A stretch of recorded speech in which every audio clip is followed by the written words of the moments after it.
Welcome to the Match Query, where we don't just talk football, we question it. Because this game isn't decided by noise, it's decided by answers. Today, we are asking two questions. Can a tactically mature Arsenal finally stand up to Manchester City's experience? And has Real Madrid quietly built the smartest Galactico era we've ever seen? Or what exactly is going on now? Arsenal are no longer hopefuls. City are no longer chasing. And the space between them is where titles are usually lost. Then we head to Spain, where Real Madrid, winning without explaining themselves, beyond chaos, maybe more like control, familiar names, smarter rules, politics. Are they doing it the right way? Are we just watching history repeat itself with a different balance entirely? We'll go into all that, and as usual, three voices, no scripts, just the questions that really matter. Well, let's get into it. With me today, I have the gang as usual, Mr. Bon, Easy, and Mr. Abba. I'll start with Bon. Honest opinion and, looking at everything, taking everything happening now into consideration. When both teams, Arsenal and City, are settled, when things are without any sentiment, Bon, pure football question to you. System for system, when things are settled, who is better coached right now between Arsenal and Manchester City? I'll actually go Arsenal. What Arteta is doing at Arsenal. Now the similarities to the way they both play, right? We could make inference to Arteta being a former assistant to Pep, but what Arteta has been able to do with Arsenal is to evolve them beyond the positional style of football or the need to control the game, right? Now Arteta has gone and he is on a hunt for every edge that will make his team a better team. Right, you can actually see that in the underlying numbers and metrics for Arsenal this season. They've generated the most expected goals from set pieces. Set pieces being your normal corner kicks, throw-ins, direct free kicks, indirect free kicks. Right, they are not just direct in play. They're not just direct. They also have a very solid defensive structure. By the numbers, they've conceded the least amount of goals, and they have the least expected goals against, as the amount of goals that you are expecting them to actually concede at 0.6 per game. This just shows the defensive solidity that he has created in the team. They are not just direct, they are not just looking at positional style of football, they are not just controlling tempo, they're actually also looking for every edge to edge out their opponents. Set has been a predominant factor into how Arsenal have set up. So for me, I would actually say they've been the better coach team between Arsenal and Manchester City. Thank you. Yeah. And to go on from there, when you take out trophies, because that's the major thing that, City fans will be able to say, people like Easy, who is a City fan, will be able to say that they have a pseudo City Arsenal. fan. Pseudo City fan. Because I don't understand this. I agree with him. He's a pseudo City fan. He's a pseudo City fan. But, take out the trophies on the pitch, right? Is there anything that Manchester City are still doing that makes them, because in everything we say, Manchester City are still there. They are the only ones that, I believe Aston Villa is, mounting. So although nobody really believes Aston Villa can be a problem, but, City are the only ones that people are still looking up to that will challenge Arsenal. So what are they still doing that still makes them be in that, despite how woeful they've been, despite how poor comparatively their performances have been? What are they still doing that is still making them, be there in that conversation? First of all, what is City doing that is still making themselves is Pep. Pep is a genius, right? So I think the difference between what City play certainly City play, like they have how they want to play. So let me talk for how they are in possession. So City in possession normally you have what City would use possession to do is to try to disorganize, right? They try to drag defenders, to try to create overloads and try to accelerate late, right? When they do this kind of things, they circulate the ball slowly. Then all of a sudden, they explode suddenly with vertical passes, and you see a lot of their goals from cutbacks, right? So the game is manipulation, acceleration, and kill, right? That's how City play, right? With that, they tend to use their, and how they attack now. Pep has this 3-5-3-2, then he has 5, so he can pin 5 players, extreme pinning, he isolates the fullback and he creates cutback stumps. The issue with that bit, right, is it opens the gap for transitions. right? You will be very vulnerable to transitions. Check all the goals City are considering this season. A lot of them are goals from transitions, right? Because somehow Pep will still leave two at the back while trying to attack fully, like when they an overload of attack and habit. And that is where Arsenal is getting everything right, right? Arsenal have decided to set up a what they call it a 3-2 structure. Like that 3-2, they don't go anywhere, right? So they will attack, they'll press with 4 and with 1, right? But for them, defense solidity is very important to them. They don't try to overly pin people at the back. They try to create spaces. So what that will do is you won't be having. That's why you notice Arsenal will be having. Arsenal are having what they call chances.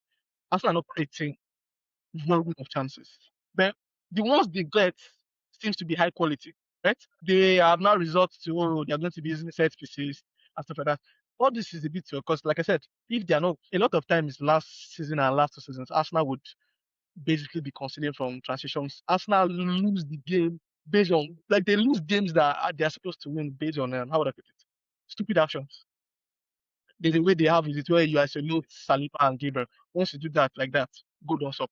Remember the game against Bournemouth last season where Saliba had to not get a red card because they couldn't defend transitions like that. Like I said, with City, City are still trying to play that same way. Pep is not going to change that. That is not changing. But the thing about that is it's leaving a lot of the goals they are considering is from transitions. And going forward, you don't win leagues. Like how would I put it? Like Mourinho would say you at some point you have to have very good game management. I think that's on nothing Arteta has done with the Arsenal team. So they have been able to manage games properly. They they they do that. They score one and ultimately they turn back. Everybody they don't want to win sweetly now. Sometimes you watch Arsenal, it's like, oh, their ball is boring, right? Because there's no fluidity, there's no particular. It's not aesthetically pleasing. But they can't do things the way they have done things before, right? So something has to change, and I think that Arteta has found that and found out that oh boy, I can't play like Pep and expect to win the league from Pep. So I have to find a way to manage the game and make sure that oh I win. You can against the big teams, oh you can drag them. But you see those other teams, I will get full points against them. And I think that has been the difference for them this season. Yeah. And, from your point of view, what you've said is very clear. But from your point of view, have Arsenal even proved anything yet? Because this is a team where, how many trophies now? Over how long? Given how much they've spent. In that time, Slot came to Premier League, won in his first season. In that time, Maresca came to Chelsea, won Club World Cup, has won a trophy in Europe, right? In that time, look at how many trophies Manchester City have won. So it's looking like what we are expecting from Arsenal. There are a lot of other teams that haven't been given that much time. I'm even talking Manchester United have won domestic trophies in that time. They won the FA Cup in that time. Yeah, they've won the FA Cup. In fact, throughout Ten Hag's season, every season he spent, every season he completed, he won a trophy. So my question is, have Arsenal even proved anything yet? Or is this just all vibes based on expectation? They have proved that they can So it's not compete. just They are proving that they can be very stubborn competitors. Right? They prove they can make up the numbers. They can come and raise shoulder and confuse people. But show your workings is what we are talking about here. So the thing about it is, so this is how I would like to look at these teams that you're mentioning now. A lot of them are in. So why they are getting the trophies, right? In this season out, there's some sort of instability. Chelsea has it, United has it, right? But we Arsenal now, if Arsenal do win the league this season, I think everybody would say they deserve it because they have been building towards this. For the past 3 years, I don't think you will mention 3 teams in Europe or 4 teams. Let me just make it 4 teams in Europe that you say you have them as on your official ticker. I'm playing this team, and the opponents not start thinking Arsenal has become formidable. Arsenal have actually swapped to Chelsea. It looks like they have done a swap. Before it used to be Arsenal on the level where Chelsea is now, where everybody sees that I can get a point, right? Chelsea used to be the one where you don't want to see because it's difficult to beat. But now it looks like they have swapped. And Arsenal have built something. Like, yes, the Arteta has been there since 2019. They have 2019, 2021. He tried to, how do I put it, build a particular structure. And that's the thing with structure. It might not deliver immediately, right? But when it starts to deliver, everything will start coming, right? it might take time. That's the thing with building. Building is not a very happy phase. I understand their fans when they feel the certain way where it seems everybody has won during the period of their rebuilding, but they are not getting anything.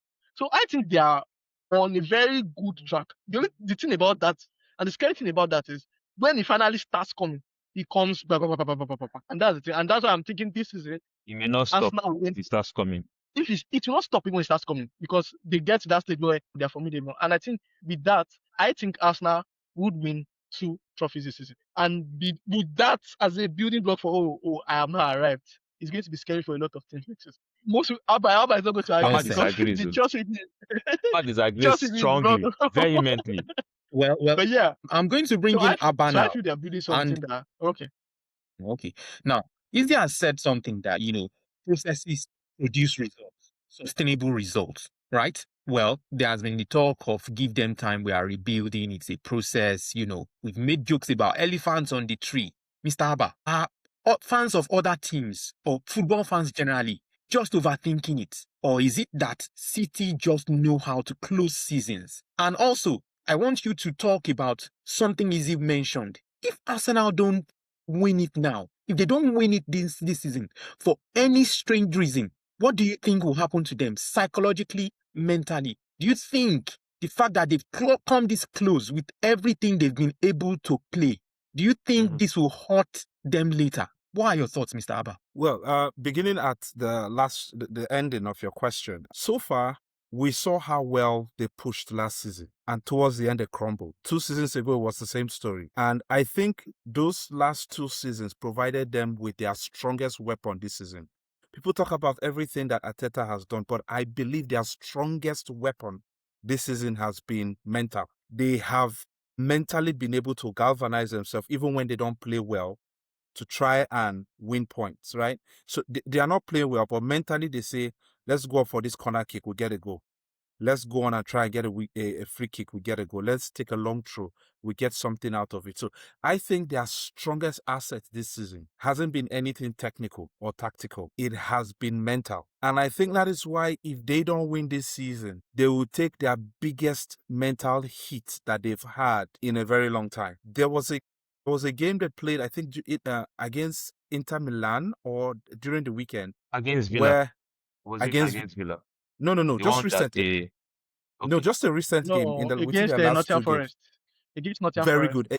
Yes, against Forest. yeah. Good. Easy is correct. Rice said something in the game when they had a small setback. He let out a sigh saying, every time. That level of frustration when they drew that game, he made that statement at the end of the game. Every time. You can see that the strength of the mentality takes a hit when results don't go their way. However, they follow that up with a very solid performance against Inter Milan. So you see why I said their mentality is a struggle weapon. However, if they don't win it, that feeling of being so near, sustaining the pressure all through the season becomes a very huge negative going into next season. Because it now feels like you have this shadow walking behind you whenever things don't go your way. So their strongest weapon would also be their weakest point if they don't win it at the end of the season, because we know how mental things work. Then again, when we talk about Manchester City performing towards the end of the season, if something they have done time and time, even when they had a horrible season last year, they were able to somehow save face towards the end of the season. However, it just seems as if Pep Guardiola is having some mental stress with his squad, coupled with the fact that there are injuries, right? In the Champions League, during the midweek, they went into that fixture with 14 players out, either due to suspension or injuries. 14 players not available for that fixture in their squad, right? So when you have things, and he has had this thing where players have been off on in his City squad with injuries. And because of that, mentally, I think he's taking things a little bit too far, like starting Haaland in the Carabao Cup when he could have been rested, right? So some of all those things, he's a little bit mentally pushing it. When it comes off, it's Pep Guardiola. When it doesn't come off, then we feel, is he losing his spark? However, this is the thing I really want to say. Manchester City are that team that do not panic. They are that team that have the experience to hunt you. While Arsenal may press you, City can choose to suffocate you.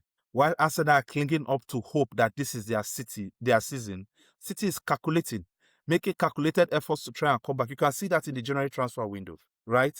So City don't just chase goals. They engineer inevitability. They are trying to become that team that is inevitable, even as this season is going on. So Arsenal needs that mental dominance right now, that even when they drop points, you can't come off the pitch because of a draw and be saying it every time. Do you understand? That shows a very deep-seated crack that they can do without.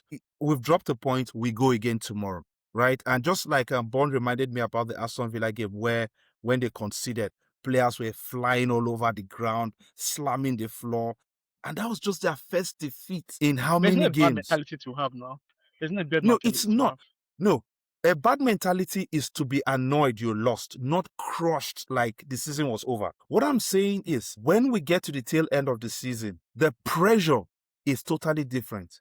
If you lose and give out such frustration, you need to be very careful, because that's when a team like City will begin to creep in to try and steal the title for you. Thank you for that, Mr. Abba. I'm now just going to ask, given what you've said, I'm going to ask Von next, if there was going to be a game between City and Arsenal, given what we've seen so far, given with the additions City have made to their team in the transfer window, given everything that has happened to this point, and that game was going to determine who wins the Premier League. Von, who do you think is taking it? Between Arsenal and City, if they're the Yes. game right now. The thing is, Arsenal have not lost to City in the last 5 meetings. If I add the Community Shield, is 6. So they've had a very good, and Arteta is the first manager to have not lost to a Pep Guardiola in 6 meetings. So currently they have a more superior head-to-head. You get the last season we saw a 5-1 thrashing of Manchester City. So to Abba's point, this season have grown in fortitude and mentality. You can see it in the way Gabriel and Saliba galvanize that defense. And what they've actually also done is they've actually had their depth. They've actually gotten players too that mentality has translated to as well. Imagine an Nkapie, a Mosquera, they show that same vigor. So if a Arsenal and City meets today with the tactical maturity that Arsenal now have, and Arsenal may actually take that point. They may take the 3 points. But as I said, Arsenal and City, the edge that Arsenal currently have, City does not have. City lack that edge. And what's that edge? Arsenal are deadly at set pieces. People term them set piece FC, just as Liam Rosenell said. Chelsea also have that same thought. I don't think Arsenal is just a set piece team. They're a very complete team right now. Do you know what it means to have gone 7 games the Champions League phase without losing a game? They've not lost a single game. Consider the least amount of goals in the Champions League. Who did that last season? It's a different thing. I actually think it's actually a different thing. You get, I think it's a different thing. It's the manner at which Arsenal have gone around with it that it is for me. Yes, winning all your games in league phase, as easy as rightly pointed out, does not really guarantee you the trophy. But I'm thinking about the attitude that Arsenal have gone around it. They currently have double the set piece expected goals that City don't have. City's set piece expected goals are 5.9 and is over 11, and they've scored 12 goals. They're even overperforming their set piece expected goals. If it goes to a game that is so tight and narrow edged, and Arsenal gets 2 corner kicks, they likely score. We saw it with Real Madrid last season. Whereas got 2 outstanding free kicks and they won the game. So, but lost the Champions League. But lost the Champions League. Yeah, so that mental fortitude is there. So I may actually give it to us now with this current form they are in. But don't discount Manchester City's experience. I think Arsenal are more likely to lose to some other teams or drop points to other teams than even Manchester City. For some reason, Manchester City is struggling. On that point that you made, who possibly can Arsenal drop in the Premier League now, between now and the end of the season? Looking at their fixture list, who do you think, if you were to count on a team to take points away from Arsenal, who do you think it will be? I think I can begin with their fixture tomorrow against Manchester United. They can drop points in that game because Manchester United are experiencing probably what we might call a new manager's bounce. But however, where that bounce occurred against Manchester United City, it was a very fantastic boost. It was a huge boost to go into the Arsenal right game. Now, Manchester United didn't play midweek. Underline that. So they can actually keep up that press we saw against City in that game tomorrow. They can keep up that press for 70, 80 minutes. Right? They may not be able to do it for 90 minutes, but they can keep it for 80. Arsenal might be able to keep up theirs for like 50 to 60 minutes, given the fitness and how well. So it would either be, it will be down to how well both teams do in the first half, because in the second half, it will go either way. If it's 0-0 at halftime, it will go either way in the second half. So that's one team that I think they can drop points to. Now, some of these low block teams that are also very good with dead balls, they use And that same defend set pieces skills. as well. Yes, they use the same skills in attacking dead balls to defend in set piece as well. Yeah, so you can come up against, you can have a strange result against a team like Brentford. You won't expect Arsenal to lose, but you can have a very strange result against them. You can also have a strange result against a team like Everton, because they are still going to play Everton before the end of the season. Then you also have possibility of a strange result against Newcastle and Fulham. These are teams that could easily drop towards that end of the season, that back end of the season. You can easily get a strange result if you're an Arsenal team, right? And then by that time, if for any reason Burnley have hopes of survival towards the end of the season, or a team like West Ham is still pushing to stay clear of relegation, you can get strange results of those kinds of teams because of the situation going on at the bottom end of the table. So I feel these teams are more likely to cause upsets against Arsenal than even Manchester City, because Manchester City have a specific way they play that I think Mikel Arteta has figured out. He has figured out how to control the middle of the pitch, which for now Pep is still chopping and changing. I really do think one player Pep might need to sacrifice is Bernardo Silva. He needs to find a way to play without Bernardo Silva, because when Bernardo Silva is, I know it's that's not going to happen. That's Pep's boy right there. It's not going to happen. I agree with you. I agree with you. And I think that's the problem. When they are not playing well, his ability to move everywhere on the pitch is the reason why Pep keeps him. However, that same ability causes him to have holes in the middle, right? Because 1 minute Bernardo Silva is central, and someone like Rodri or Reinders are struggling to pick up pockets of spaces to use. And then the next moment, they're expecting him there, and he's not there. And what seems to be a blessing for Pep to use Bernardo Silva actually becomes a problem from him defensively, and being able to rotate that ball to create spaces. To add to what Abba just said now around Bernardo Silva, we can all attest to the fact that one of the reasons why Pep City is potent is spatial awareness and control.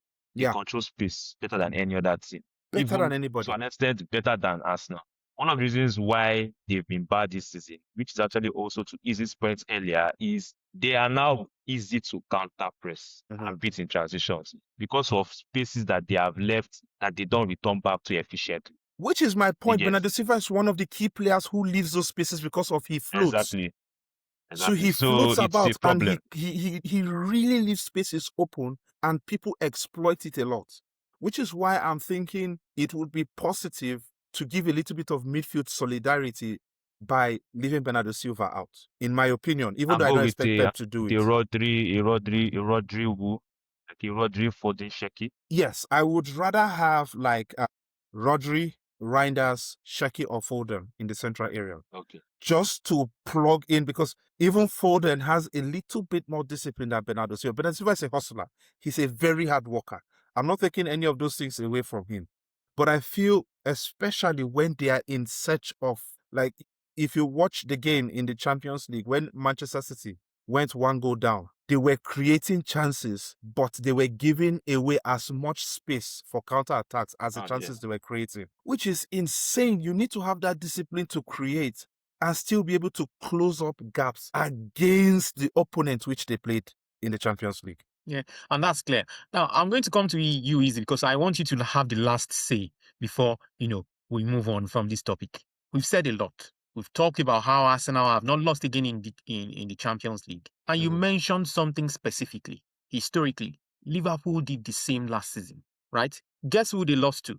They lost games to a team that was not even in the top 8 at the time. Given football is not mathematics, do you see Arsenal going all the way in the Champions League? So there's just like a Julius Caesar. I think I'm trying to remember a particular quote there. The where the idols of match, right? So The the Ides of idols of March, yes. match, Yeah. the eyes of match is not in the Premier League and in European competition. It's a very important. I think even Pep referenced it in his edition that he needs his players back in match. So I even went one further and I went to check Arsenal's what they call it, Arsenal's point tally. Arsenal always end up with 58 points after February. It's always on 58. Last season, last 2 seasons, this season now, they are on 50. So are you saying that from now to the end of February, they only have 8 points? If that happens, this is the point where Arsenal falters. Is this, like I said, the idols of match is it's I love the specific. stats. It's making me happy. I'm loving the stats. Of course, it's making you happy, Alba. It's specific to Arsenal. So, see that start. So I feel Liverpool went on that run last season.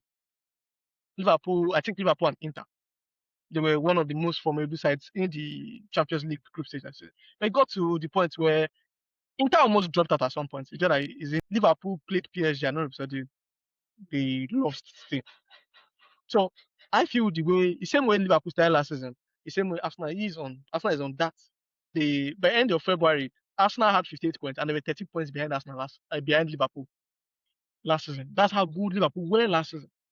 So I feel at this point in time, they're already having issues where you're having, if you notice now, some of the Arsenal players are having injuries, small. So it feels like even the depth they have gathered is no longer depth. I don't know how to put it, but it's no longer, there's no longer, because imagine where the person that's supposed to play and the backup having injuries, right? So that's one bit.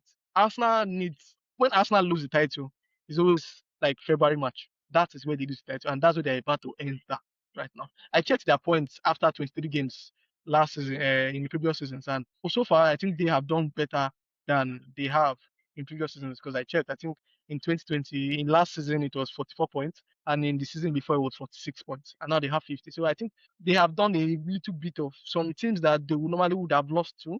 They have gone and gotten full points against those teams, right? But the issue is, this is a time where Arsenal, this is the time their fans have the PTSD. And if you notice, that is why a lot of them are shaking, because if you notice, Sadi saying, please, if they don't win the league, Ateta should go. You get, because this is the point. They have come to their Malaria make or season. break part of the season. Because they are 7 points clear and there's still severe trauma that will lose this league.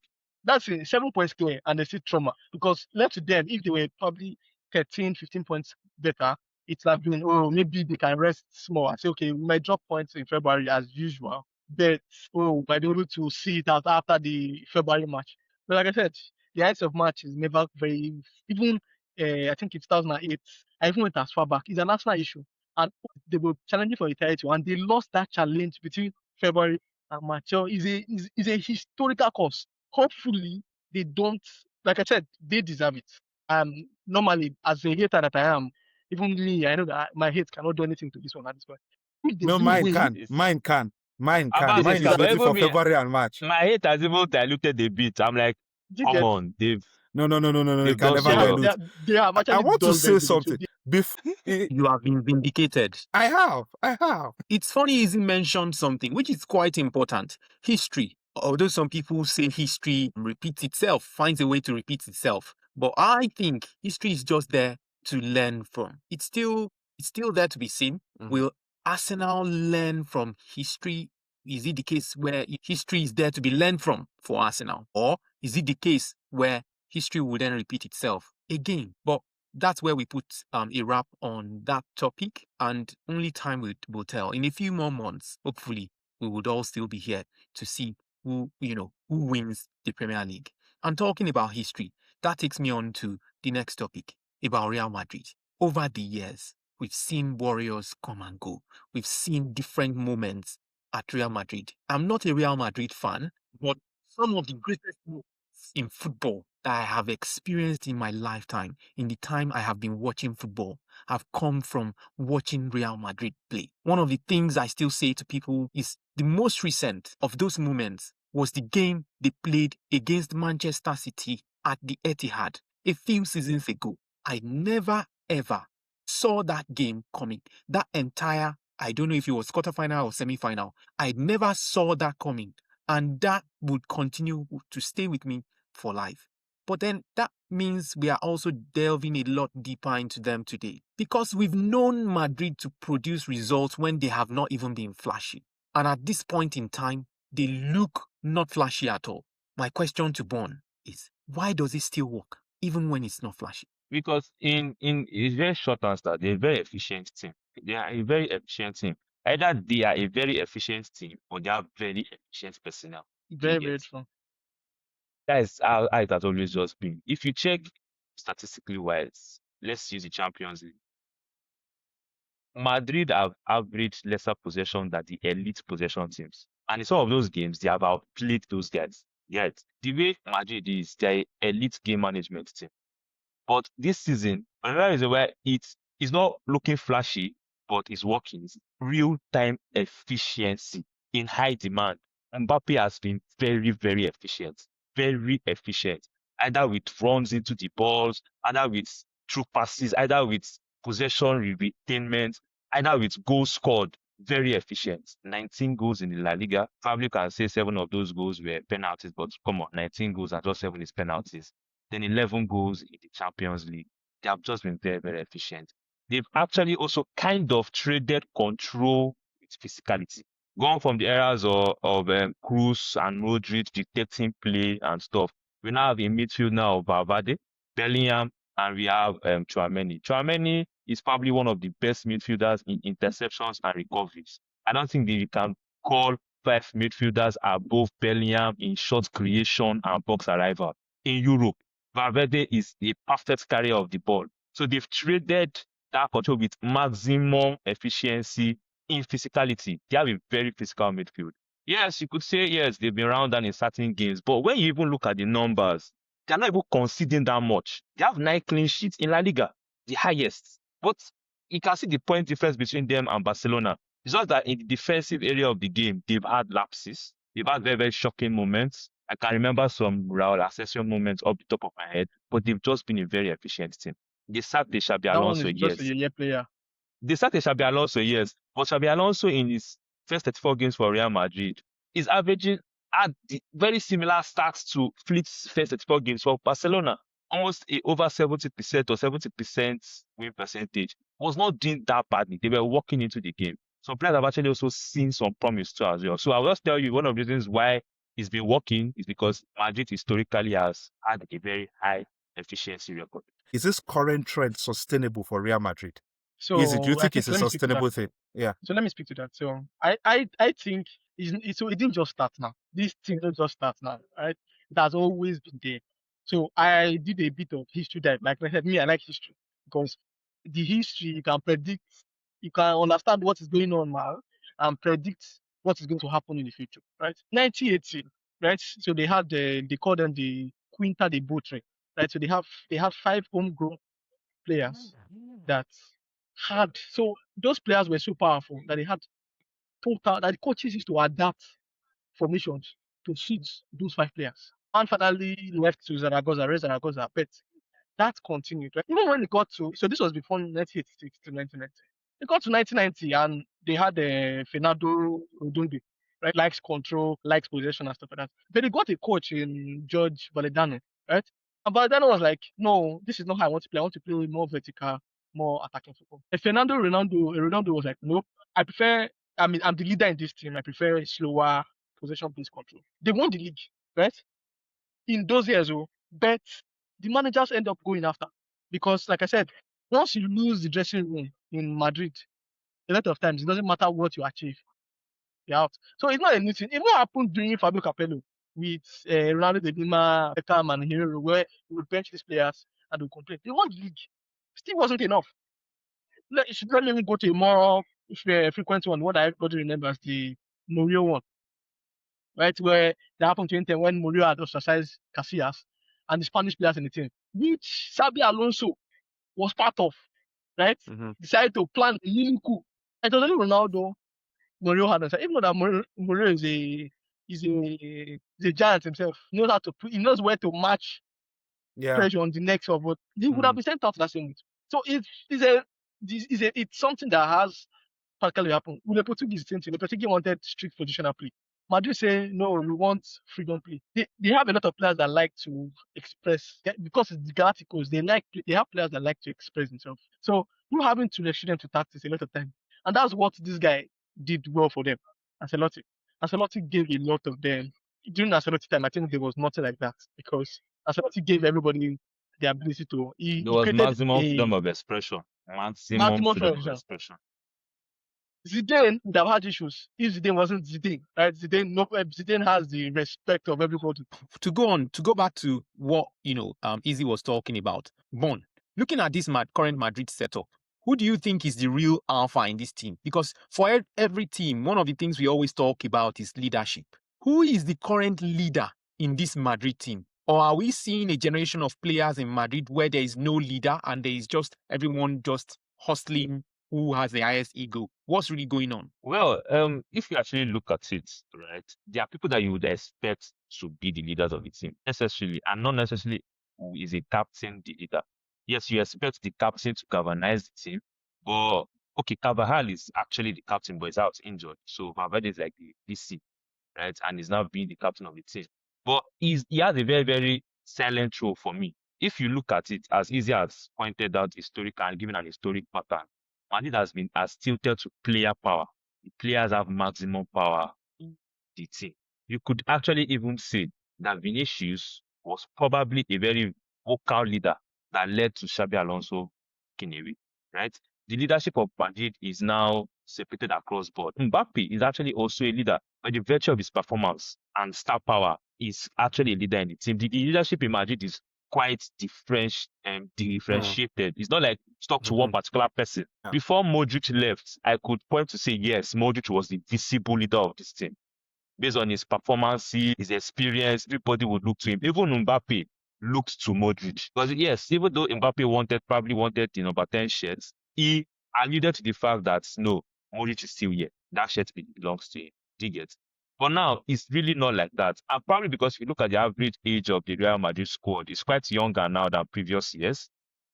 Right? They have a very new generation of up and coming younger players, Adagule, Franco Mastantuono.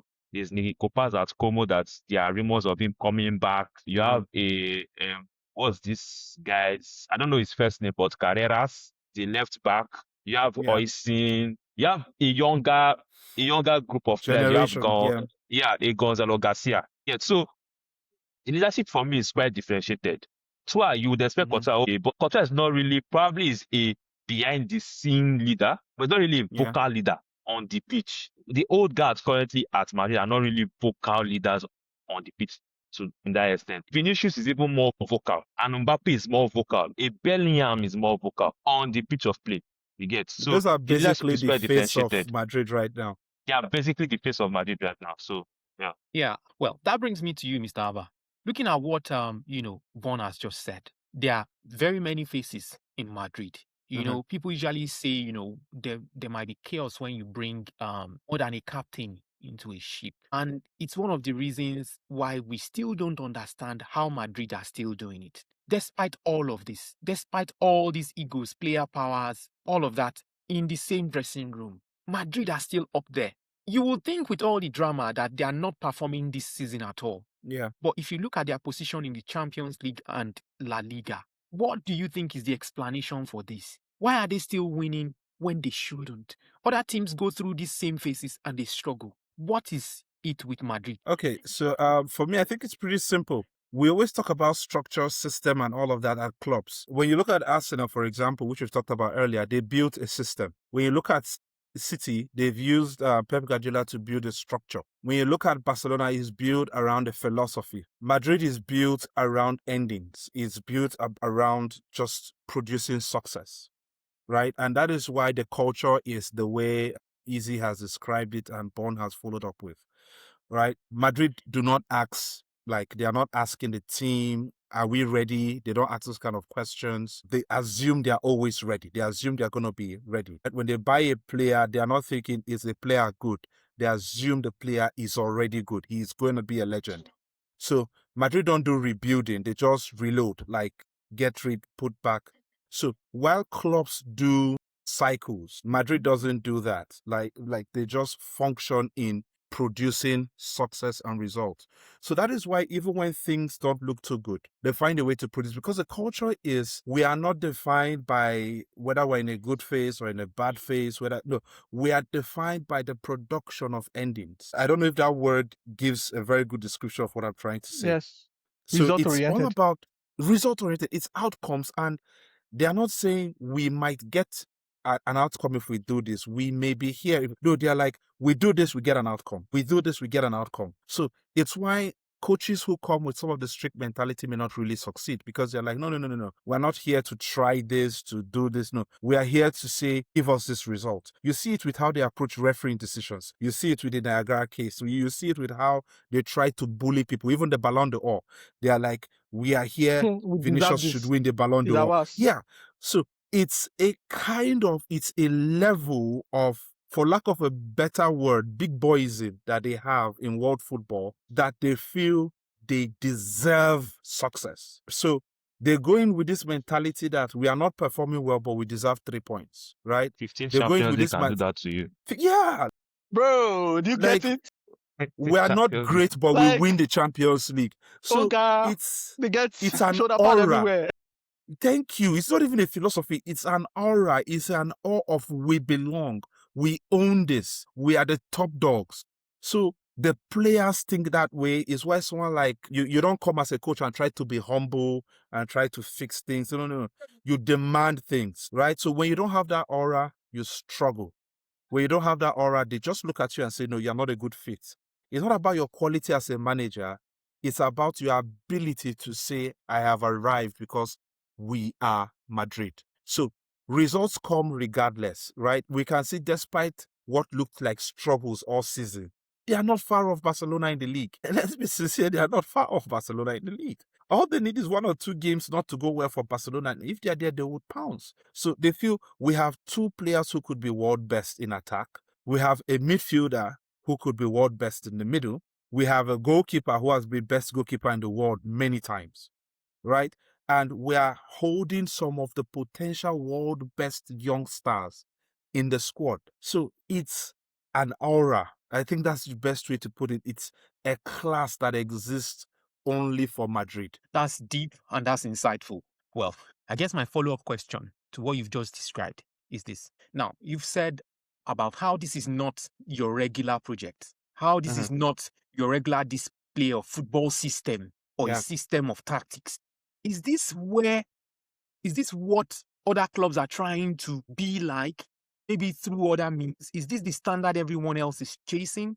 Or is it just a case of Madrid are just in a league of their own? They are in a different market, doing their transactions, doing the things they think they know how to do in their own way? Is this a peculiarity to Madrid that cannot be replicated anywhere else? Well, I think other clubs who try to replicate it, there's one club that jumps to mind, Bayern Munich. Bayern Munich is one club on a league level, they've replicated it. Like, they are so high that it's like we can buy anybody from the league.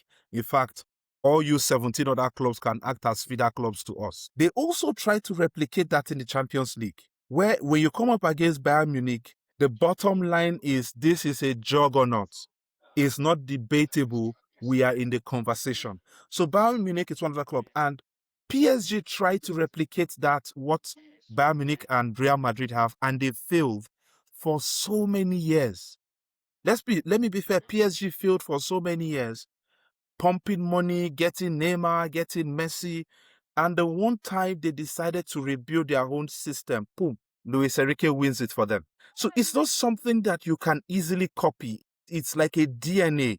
It's not something you find in a formula, right? And so I think if teams try to do that, you would struggle. The only club that has come close to trying to replicate that, I can say confidently, is Bayern Munich.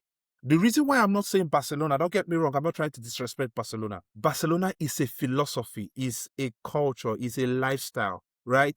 So it's very different to what I'm saying. Barcelona can say, even if we're not getting good results, we must maintain this. This is what we want. You have to play a certain way or you're out. You have to be a certain way, right? Jochi the other day was describing Ferran Torres the Frank Lampard of Barcelona. So you can just imagine that as Spanish as Ferran Torres is, because he doesn't play the philosophy of Barcelona, he is It's not seen Ferran as a Torres or foreign it's culture. Fermin. I think it was Fermin Lopez. It was Fermin Fermin Lopez. Lopez. Sorry, not Ferran, Fermin Lopez. Yes, thank you for the correction of Fermin Lopez. Thank you so much. So when you look at that, Fermin Lopez, yes, when you look at that and that kind of trajectory, it completely makes you understand that Barcelona is a philosophy. It's a philosophy from the senior team to the youth team all round. Madrid raise players with attitude. In fact, you are not seen as a great player in Madrid if you don't have attitude. You need to have attitude because that is Madrid. We are a demanded club. So remember Gareth Bale. Let me give you a good example. As good as Gareth Bale was, he wasn't a good fit because he didn't have attitude in Real Madrid. One of Gareth Bale's biggest problem was lack of attitude. He's quiet, he's cool, he minds his business, he's not trying to upset the other, he's not pushing any referee, he just goes. And many people didn't like it about him.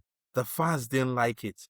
The club didn't like it. You see, so that is because their culture is, you can't be this good and be this cool. That's not who we are in Real Madrid. We demand There respect. must be a bit of flavor to it. There must be a bit of drama. Yeah, there has to be drama. There has to be arrogance. There has to be flair. There has to be flair and swag. And when you step into the room, everybody has to know that a Madrista has just stepped into the room. So it's a kind of, that's what they are all about. And that is why they earned the name Galacticos. And that is why after Florentino Perez's first time when Madrid was struggling, they came and said, no, this is not the culture. Let's bring back Perez, who understands what we are all about. And that is why he has lasted as president of that club till today, because he has insisted on the culture of this is who we are, the biggest boys in the world. Yeah, and that's well said. That's finely put. Well, these next few questions will be to all of you. Anyone who is happy to take on the questions, I'm happy. Okay. One of the most anticipated transfers, and we all know how Madrid move. They are the only club in the world who can get a player of Mbappe's caliber free. Normal. And that is one of the most They've got a lot anticipated of people transfers free. in the world. Looking at Mbappe at Real Madrid now, do you think the addition of Mbappe has, sort of upset the balance? Do you have...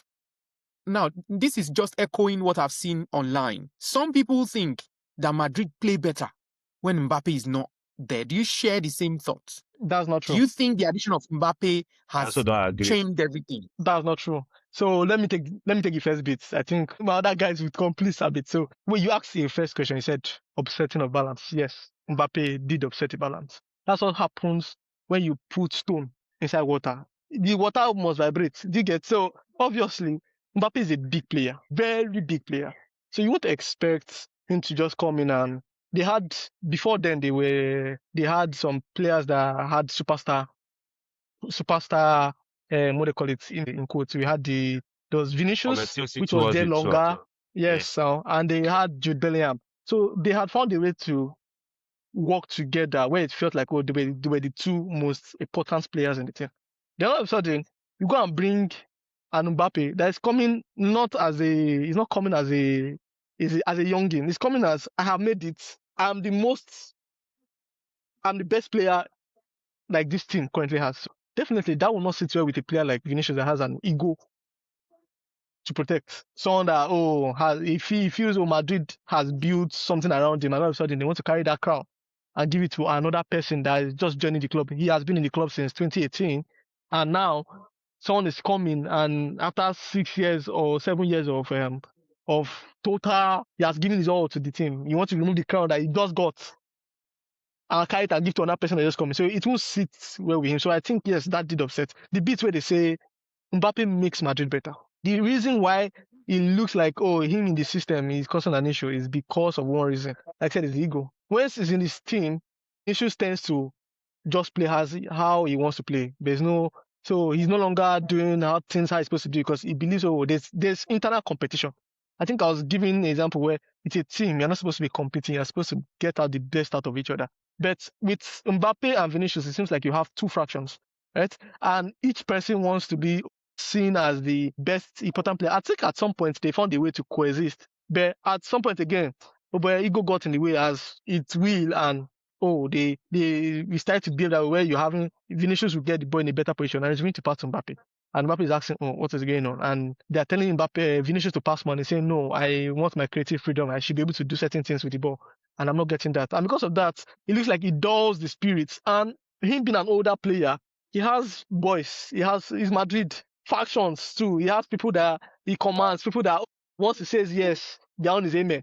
Do you get? So those boys now would take to that side. So if their general is not playing well and is telling them not to play well, obviously it will cause a certain havoc. So they will now have to play into, if Mbappe is not in the side, everything returns back to normalcy because, there's one captain in the ship now. But Mbappe in the side, it looks like there are two captains in the ship, and you know what they say about two captains in the ship. So yeah. So my addition is this: getting Mbappe to Real Madrid is a rite of passage for a club like Real Madrid. So players even already in Real Madrid are meant to accept it. Let's talk about Luis Figo crossing over from Barcelona to Real Madrid, right? It doesn't matter who is in the team. You accept it because they were rebuilding a Galacto team. It's like a rite of passage that the biggest players can come to Madrid, and it doesn't matter who is already within the team. Causing an upset is, for me, in a way, something that is on Vinícius, not on Real Madrid. Mbappé was bound to make Real Madrid a better team. It was only about getting the balance, right? When he was coming, I said, okay, they needed to get the balance between Mbappé and Vinícius and Rodrigo. Of course, all three players prefer to play from the left. If you get the balance right, having them is like having gold. It's like the dream, right? So whatever issues came up is, for me, a lack of understanding of the institution called Real Madrid. Real Madrid gets the best players. They pick up Zinedine Zidane. They go up, pick Luis Figo. They go up and pick Cristiano Ronaldo. They go up and pick Toni Kroos from Bayern Munich. They go up and they pick players. We have examples littered all across their history. Yeah, there's something I want you to comment on because you just made that point. At PSG, when Mbappe was there, we didn't hear about Dembele. We didn't even know that Dembele was capable of this. We never ever thought people like Desiree Doué or Bradley Bacola were even capable of shining the way they shone from last season. Before Mbappe got to Madrid, we knew what the likes of Rodrigo were capable of. Vinícius was shining. He was not, people were expecting it from one weekend to the other. Yeah. Mbappe has gotten there now. He's scoring goals. Don't get me wrong, which was the same thing that happened at PSG. He was scoring goals. The argument was that, he scored 42 goals a season. But PSG were not winning. Real Madrid were winning before Mbappe got there. Mbappe is there now. He's scoring goals. You can say, this is a Class A player. Yeah. But look at Real Madrid as a team. Can you say that the Real Madrid before Mbappe and the Real Madrid with Mbappe in it, that the Real Madrid with Mbappe in it is better than the Real Madrid before Mbappe as a team? Well, now, this is a question that on the surface, you can easily make that allusion. You can always allude to that fact. But let's talk about Real Madrid's structural issues, right? They have had issues in defense. Injury, ACLs in the last 2-3 years. Injured players, even the goalkeepers, have been rotated. Remember that Kepa even went on loan there, right? Yeah. So there's been a lack of stability in that defense. We've had Tchouaméni play CB. We've had Camavinga play CB. Alaba has not played for over a year now. We've had players go to the right back. Midfielders go and play at right back. We've had them go to play at left back. Their issues are well documented, which for me, it is so unfair to use the fact of what happened with Mbappe in PSG to what happened with Real Madrid. And this boils down to the point I made earlier. Real Madrid is an institution that is expected to house a player like Mbappe and still produce. True. Is made for the biggest players so that the club can deal with whatever ego that comes. They have the capacity to deal with it without it causing any problem. And that's why I say the onus has been on Vinícius to know that that is the club where he's at. I don't know if you understand what I'm talking about. And that bringing Mbappe should be expected. Vinícius may have been so upset that it now mentally affected his form. This is my take. Mentally, it now affected his form. But in reality, best players in the world, if Real Madrid say you are coming, as a player, you don't fidget. Like, you don't get thrown out of balance. You don't start thinking. That's why it's different from the issues Mbappé had in PSG. And that's why I told you PSG tried in the past, even without Mbappé, when they were getting Neymar, when they were trying to sign all the best defense. They bought Cavani, they brought in Lavezzi, they brought in. Let's talk about before Mbappé. PSG tried to do the same thing, and all the Eagles didn't still deliver just the way it didn't deliver when Mbappé also came on board. Let's be Ibrahimovic was sincere. also Let's be there fair. too. Ibrahimovic was there. They brought in all the Makinos. They brought in. They were changing goalkeepers every year. Thiago Silva. Everybody came to PSG. You can mention all the names. So the issue predated Mbappé coming there. That's a very different thing altogether. When you take Mbappé and put in Real Madrid, no matter who you are, it is the expectation that that's what Madrid is all about. That's the So there's something expectation. there's something I also actually add to what Abba and Izzy have said, right? Abba made a very important point. For me, I think one of the Galacticos that we don't really point a light on is the Real Madrid institution. The Real Madrid institution itself is a Galactico. Do you get? They have a standard, they have a Exactly. culture. Yes. You Yes. get? So most times, as a player or as a coach, you are meant to know that this is where you are going, right?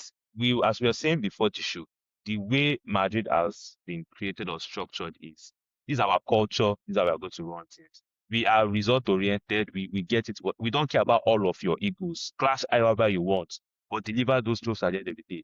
I think one of the fundamental jobs of the manager or coach is to manage those ego clashes. And I think that Xabi did not do well.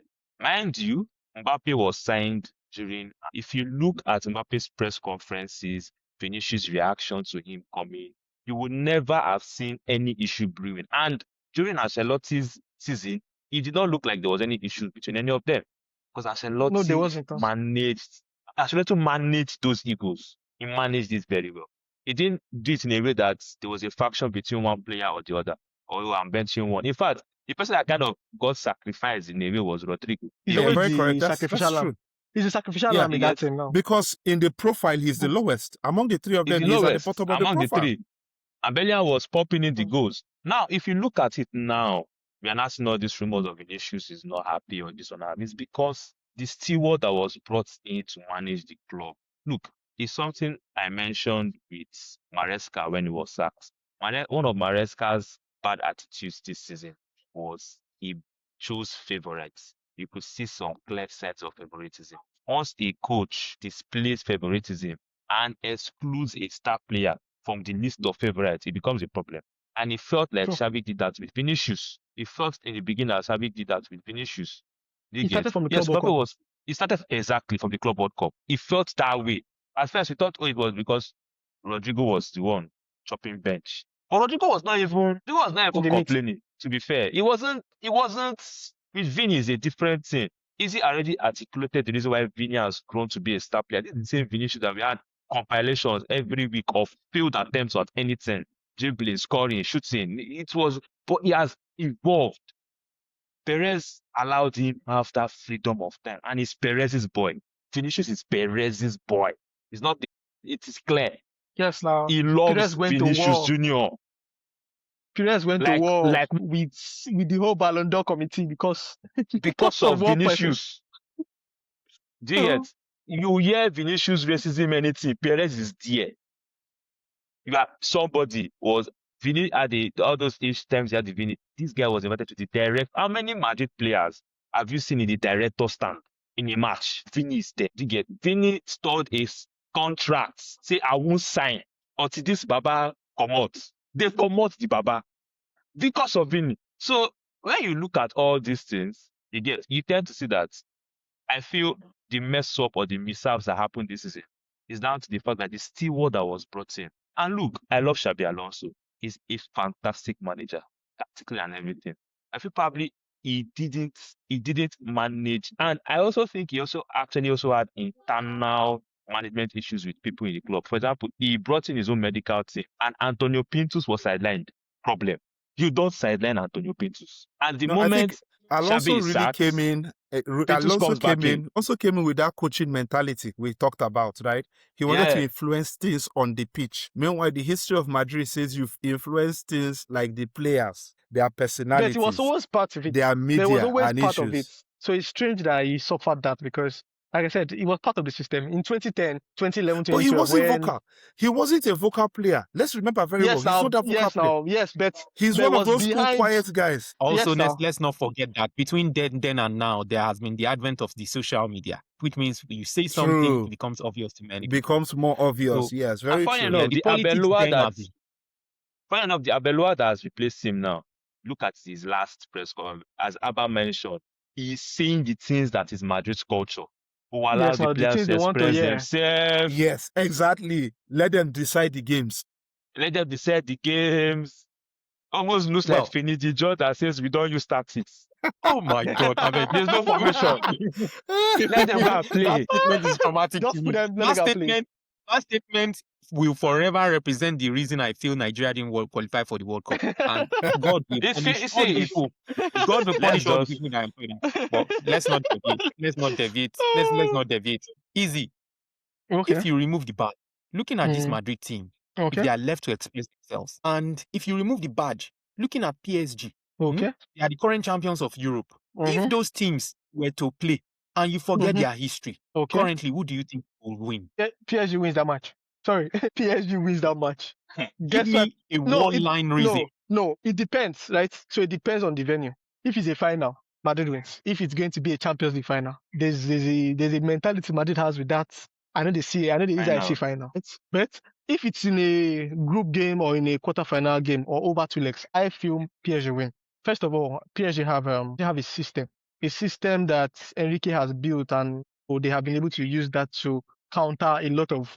So the worst thing that can happen to you is to come to PSG without preparation. Like you want to come and express yourself. Now you collect. Ask Slot. Slot played PSG last season, and the eye open. He saw the truth. Even And Arsenal. he went Even back, Arsenal. and he went back. Slot's downfall started from that match. Because that match Yes. opened his eye to a lot of things. And because of that, he decided, oh boy, it'd be like I will go back to which I bought die plan because this thing I want to do, this go work here. Do you get? So PSG, Enrique has done fantastically well with PSG. Their So midfield well. control, So well. the attack, like Dembele is, people are having arguments about Dembele being world class. That is down to how managed, how he has absorbed everything Enrique has put into him and able to express everything on the pitch as expected. So you want to come and do, like I said, if it's a final, the mentality they have will work for them, right? Because PSG are not Dembele for so. me. I don't know. I saw the video. I think you're referring to the video of Hasselbank. Dembele for me is one player that will forever be world class to me. He's won everything in football, everything in men's football. He's won it. I rate him. And I'll tell you something. You know, there's something about I'm world just class one eye players. to look at you. I know you are going to, but the argument for me about world class players is you have to have won something. That's my standard. You have to have won something. It's beyond just scoring goals. And there's one other thing for Dembele. Dembele is in the class of players that, you look up to a player to change a game. He is that player. Fine, agreed. Like I said, he will change that game. He has that. This is a player that has the rare ability to shoot with both legs. He's not only shooting, he actually can move the ball with both legs. There's no weak foot. Dembele is the only. Okay. I think you are forgetting something. Dembele is a world-class player. Everybody's still debating and discussing it. Has a bias, probably because of. No. I agree that. No. Let's not go into. I won't go into that. Dembele plays on the left, on the right, and through the middle under Luis Enrique. Yes. As a winger, to be able to adapt to that within a year, and not just adapt, execute it to perfection. That's We've had crazy, games actually. where Dembele has had to hang wide. Today, the very next day, he plays through the middle and he's the presser, and he will execute it 100%. How Enrique was able to transform Dembele into a player that can hug the touchline, which he already had before, let me say that, to being a presser. A press machine. A very serious press machine. The traps, when PSG set their press traps to try and force you to send a pass in one particular Dembele, to a particular side, Dembele is the one who triggers it. He's always the first person they try to force you to send the ball to a particular part of the pitch, right? Dembele was a player last season whom with his press and movement constantly created plot holes for Hakimi to push into a winger and number 9 position last year. Agreed. Like, it's insane. Like, I watched Dembele. I'm not a fan of Dembele. I'm a fan. But I was like, wow, this guy And- is amazing. Wow, this guy is and crazy. let's not forget. Wow, Let's not forget. One thing I still continue to pray. I don't know how Enrique did it or what they revamped at PSG. Is the conditioning of the players. Agreed. Because this is a Dembele that was a hospital patient throughout his years at Barcelona. Barcelona. So that hospital. He was bought from Germany. So that hospital. And to then continue. The reason why I'm saying give him, if he has that season he did, if he can do that season, if he can repeat it this season, right? I will personally carry him and put him in the world class category, right? I will carry him and dump him there, right? Because I don't think he has enough seasons to back up World-class seasons to back up a world-class cliff. Like, if you want to be world class, right? You have to have world class seasons to back up. Because, for example, I think he has been, yes, his talent is rare. His talent is, like I said, proper talented player, right? But I don't think he has expressed it enough on the pitch. When you say world-class player, I think you are saying what is something the else. duration of what you are being saying, a top player to be world-class? Is it 2 years, 3 years, 4 years, 5 years? So what's the duration? This world-class conversation. No, I want to know what is the duration. Wait, Before you exactly. For me, what you are saying is, it seems to me like what you are saying.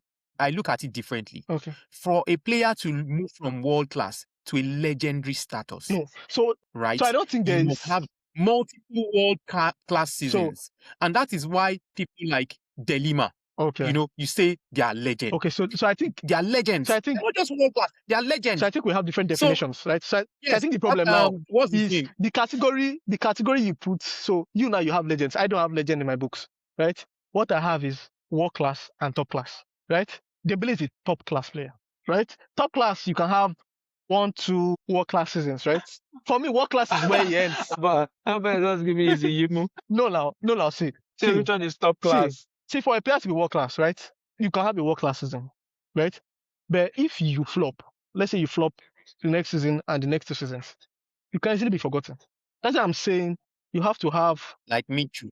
You're on mute. About you're saying anything. Unfortunate that he has been injured. You don't know how Dembele excites me. No, like he shocks me. So unfortunately, he has been injured. Remove excitement first. Remove excitement first. Let's look at no, this. I'm not judging based on excitement.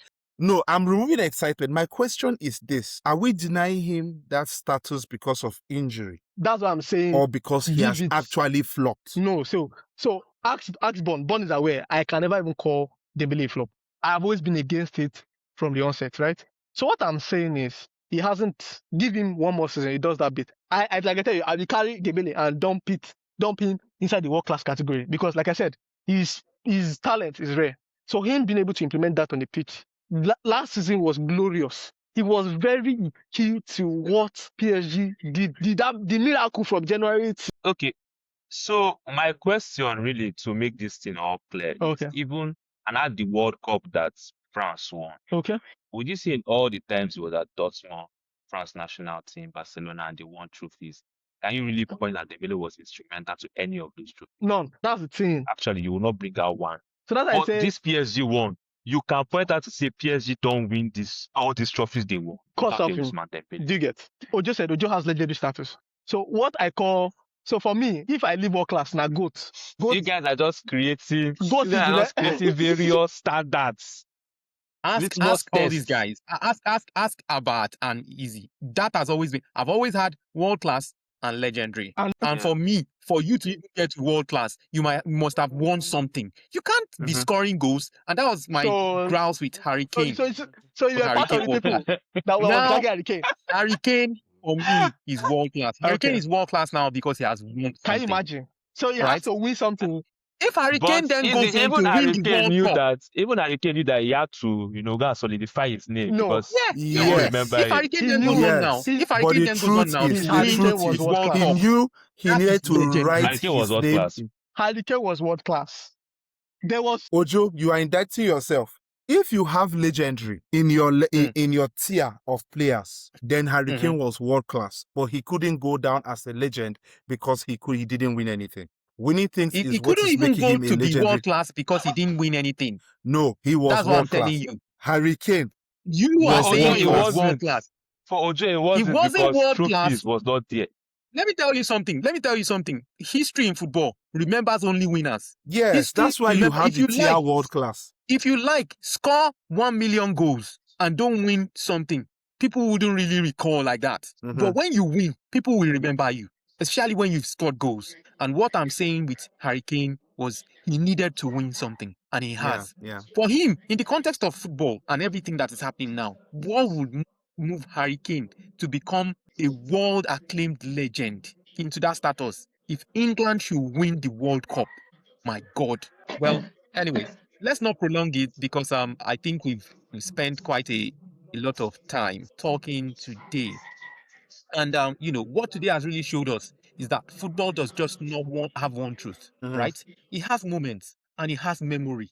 And that's why we've been talking about history. Arsenal, on one hand, represent what happens when talent grows into the structure that you have put together and start asking serious questions. Manchester City, on the other hand, represent what happens when those questions have already been answered over and over and over again. And with Real Madrid, it's the same story, just dressed differently. Mhm. You can explain the structure, you can explain the egos, but when it matters, some clubs don't just play the game, they carry it.